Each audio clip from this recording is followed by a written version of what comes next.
നമസ്കാരം. ഫിംഗർ പ്രിന്റിലേക്ക് സ്വാഗതം. കുറ്റകൃത്യങ്ങളുടെ വ്യവഹാരങ്ങളുടെ ലോകത്തെ പ്രധാന സംഭവങ്ങളിലേക്ക്. ആളൊഴിഞ്ഞ വീട്ടിൽ മോഷ്ടിക്കാൻ കയറിയ കള്ളനെ നാട്ടുകാർ കൈയോടെ പിടികൂടി. തിരുവനന്തപുരത്ത് പെരിങ്കടവിളയാണ് സംഭവം അരങ്ങേറിയത്. തൃശൂരിൽ പെൺഗുണ്ടകളുടെ വിളയാട്ടം. 2 ഗുണ്ടകൾക്കെതിരെ കാപ്പ ചുമത്തി പോലീസ്. 2 പേരോടും 6 മാസം. ഡിവൈഎസ്പിയുടെ ഓഫീസിലെത്തി ഒപ്പിടാനാണ് നിർദ്ദേശം. മലാപ്പറമ്പ് പൺവാണിഭ കേസിൽ ഒളിവിലായിരുന്ന 2 പോലീസ് ഉദ്യോഗസ്ഥരെ അന്വേഷണ സംഘം അറസ്റ്റ് ചെയ്തു. തലശ്ശേരിയിൽ ആളൊഴിഞ്ഞ വീടിന്റെ ഒരു നിലയിലാണ് ഇവർ ഒളിച്ച് താമസിച്ചിരുന്നത്. മ്യൂസിക് വീഡിയോകളിലൂടെ ഇന്ത്യ ആകെ ശ്രദ്ധേയയായ മോഡൽ ശീതൾ കൊല്ലപ്പെട്ടു.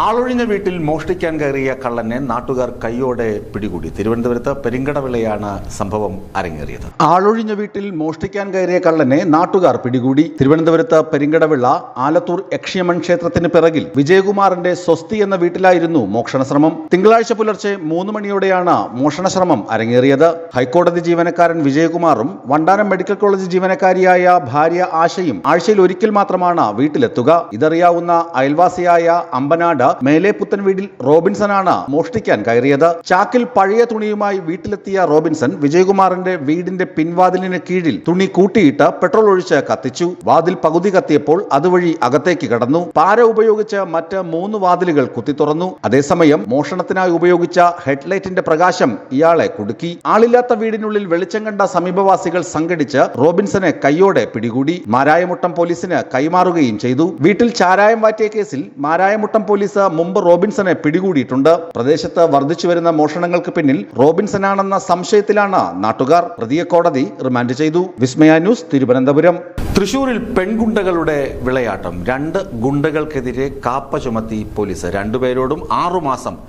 ഡിവൈഎസ്പിയുടെ ഓഫീസിലെത്തി ഒപ്പിടാനാണ് നിർദ്ദേശം. വീട് കയറി ആക്രമിക്കുക, മോഷണം, അസഭ്യം പറയൽ, ഹണി ട്രാപ്പ് എന്നിവയാണ് ഈ ഗുണ്ടകളുടെ പതിവ് ലീലാവിലാസങ്ങൾ. തൃശൂർ വലപ്പാട് പോലീസാണ് പെൺഗുണ്ടകൾക്ക് കാപ്പ ചുമത്തിയത്. തൃപ്പയാർ സ്വദേശി സ്വാതി, വലപ്പാട് സ്വദേശി ഹിമ എന്നിവർക്കെതിരെയാണ് നടപടി. ഇവർ 6 മാസം കൊടുങ്ങല്ലൂർ ഡിവൈഎസ്പി ഓഫീസിൽ ഒപ്പുവെക്കണം. കവർച്ചാ കേസിലും വീട് കയറി ആക്രമണം നടത്തിയ കേസിലും പ്രതികളാണ് ഇരുവരും. നാട്ടിക ബീച്ച് സ്വദേശിയായ യുവാവിനെ ഹണി ട്രാപ്പിൽ കുടുക്കി ലോഡ്ജ് മുറിയിൽ പൂട്ടിയിട്ട ശേഷം പണവും വസ്തുക്കളും തട്ടിയെടുത്ത സംഭവത്തിൽ കഴിഞ്ഞ വർഷം അവസാനം ഇരുവരും പിടിയിലായിരുന്നു. യുവതികൾ ഉൾപ്പെടെ 4 പേരായിരുന്നു അന്ന് കേസിലെ പ്രതികൾ. യുവാവിനെ തൃപ്രയാറുള്ള ലോഡ്ജിലേക്ക് വിളിച്ചു വരുത്തിയ ശേഷം പൂട്ടിയിട്ട് ആക്രമിക്കുകയും കൈവശമുണ്ടായിരുന്ന 5000 രൂപയും 1.5 ലക്ഷത്തോളം വില വരുന്ന മൊബൈൽ ഫോണും കഴുത്തിൽ കിടന്ന സ്വർണ്ണമാലയും ഹിമയും സ്വാതിയും ചേർന്ന് പിടിച്ചുവാങ്ങി. പിന്നീട് പ്രതികളെ പിന്തുടർന്ന് കവർച്ച ചെയ്ത സാധനങ്ങൾ തിരികെ വാങ്ങാൻ പോയ യുവാവിനെ സംഘം ചേർന്ന് മർദ്ദിക്കുകയും ചെയ്തു. തുടർന്ന് യുവാവ് നൽകിയ പരാതിയിലാണ് പ്രതികളെ അന്ന് പോലീസ് പിടികൂടിയത്. അതിനുശേഷവും ഇരുവരും ചേർന്ന് കവർച്ചയും അതുപോലെ തന്നെ ഭവനഭേദനവും നടത്തിയെന്നാണ് ഇപ്പോൾ കണ്ടെത്തൽ. വലപ്പാട് SHO MK രമേശാണ് ഇരുവർക്കുമെതിരെ കാപ്പ ചുമത്താൻ ശുപാർശ ചെയ്തത്. വിസ്മയ ന്യൂസ്, തൃശൂർ. മലാപ്പറമ്പ് പൺവാണിഭ കേസിൽ ഒളിവിലായിരുന്ന 2 പോലീസ് ഉദ്യോഗസ്ഥരെ അന്വേഷണ സംഘം അറസ്റ്റ് ചെയ്തു.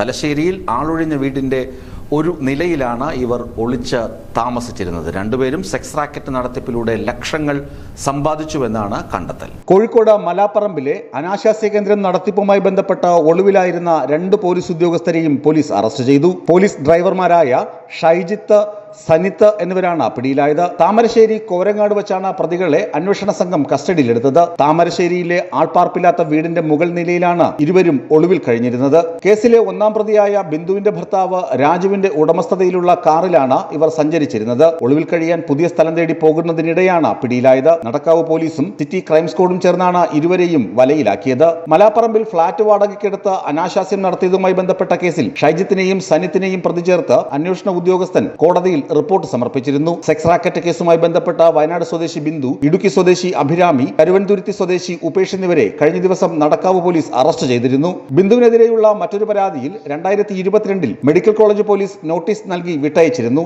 ഈ സമയത്ത് ആരോപണ വിധേയരായ പോലീസുകാർ ഇവരെ ഫോണിൽ ബന്ധപ്പെട്ടതാണ്. ഈ സമയത്ത് ആരോപണ വിധേയരായ പോലീസ് ഉദ്യോഗസ്ഥർ ബിന്ദുവിനെ ഫോണിൽ ബന്ധപ്പെടുകയും പിന്നീട് പെൺവാണിഭ കേന്ദ്രം തുടങ്ങുകയുമായിരുന്നു. വിസ്മയ ന്യൂസ്, കോഴിക്കോട്.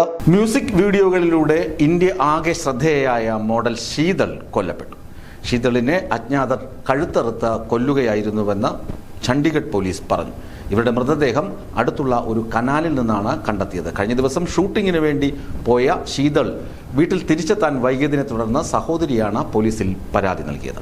മ്യൂസിക് ആൽബങ്ങളിലൂടെ പ്രശസ്തയായ ഹരിയാനയിലെ മോഡൽ ശീതൾ എന്ന സിമ്മി ചൗധരിയുടെ മൃതദേഹം കനാലിൽ കണ്ടെത്തി. സോനിപത്തിൽ കഴുത്തറുത്ത നിലയിലായിരുന്നു മൃതദേഹം കണ്ടെത്തിയത്. കൊലപാതകത്തിന് പിന്നിലെ കാരണം വ്യക്തമല്ലെന്ന് ഹരിയാന പോലീസ് പറഞ്ഞു. പാനിപ്പത്തിൽ സഹോദരി നേഹയ്ക്കൊപ്പമാണ് ശീതൾ താമസിച്ചിരുന്നത്. ഇക്കഴിഞ്ഞ 14-ാം തീയതി അഹാർ ജില്ലയിൽ ഷൂട്ടിങ്ങിന് പോയതാണ് ശീതൾ. തിരിച്ചെത്താൻ വൈകിയപ്പോൾ സഹോദരി പോലീസിൽ പരാതി നൽകി. തുടർന്ന് പോലീസ് നടത്തിയ അന്വേഷണത്തിൽ കനാലിൽ നിന്ന് മൃതദേഹം കണ്ടെത്തി. കഴിഞ്ഞയാഴ്ച കമാൽ കൗർ എന്ന ഇൻഫ്ലുവൻസറുടെ മൃതദേഹം ഫട്ടിൻഡ ചണ്ഡീഗഡ് ദേശീയപാതയ്ക്ക് സമീപം ആദേശ് മെഡിക്കൽ സർവകലാശാലയുടെ കാർ പാർക്കിംഗിൽ കണ്ടെത്തിയിരുന്നു. വാഹനത്തിന്റെ പിൻസീറ്റിലായിരുന്നു മൃതദേഹം കണ്ടെത്തിയത്. തിരിച്ചറിയാനാകാത്ത വിധം അഴുകിയ നിലയിലായിരുന്നു മൃതദേഹം. ജൂൺ 9-ന് ഒരു പരിപാടിയിൽ പങ്കെടുക്കുന്നതിന് വീട്ടിൽ നിന്നിറങ്ങിയതായിരുന്നു കമാൽ. മോഡലുകളെയും ഇൻഫ്ലുവൻസർമാരെയും കൊലപ്പെടുത്താൻ തുനിഞ്ഞിറങ്ങിയ ഏതോ സീരിയൽ കില്ലറാണ് സംഭവത്തിന് പിന്നിലെന്നാണ് ഹരിയാന പോലീസിന്റെ സംശയം. ഫിംഗർ പ്രിന്റ് പൂർണ്ണമാകുന്നു. കൂടുതൽ വാർത്തകളും വിശേഷങ്ങളുമായി നാളെ കാണാം. നന്ദി, നമസ്കാരം.